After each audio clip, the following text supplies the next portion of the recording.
आपण तालुक्यात निघलो का आता लय अवघड झालं, अधिकारी ऐकत नाही, साहेब ऐकत नाही, नाही ऐकत तर भायावर करा ना. काय ताई, बरोबर आहे ना आवड साहेब? मी तर सांगतो आम्हाला हात पण जोडता येतात, भायावर करता येतात. आता भायाच वर करावं लागतात कधी कधी सत्ता नसल्यावर, माहिती रोज वाद होत्यात. पण समाजासाठी, जनतेसाठी, स्वतःसाठी नाही. अरे स्वतःसाठी जगतो, स्वतःसाठी भायावर करतो, तो खऱ्या अर्थाने पवार साहेबांचा कार्यकर्ताच नाही. जो समाजासाठी लढतो, समाजासाठी वेळ आल्यानंतर भायावर करायची तयारी ठेवतो, तो खऱ्या अर्थाने आदरणीय पवार साहेबांचा मावळा आहे. या सुद्धा भूमिका आपल्याला पार पाडाव्या लागतात. अनेक वेगवेगळे काल परवा माझ्याकडे जिल्हा परिषदेचे मेडिकल भरती झाली आरोग्य विभागाची. 4 महिने झालं दादा तो शिव ऑर्डरच द्यायना.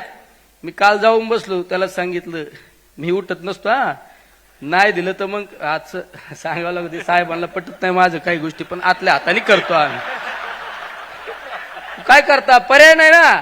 अरे लढा तुम्ही, जनता तुम्हाला डोक्यावर घेतल्याशिवाय राहत नाही. सगळ्यात महत्वाचं लढाईची तयारी ठेवा.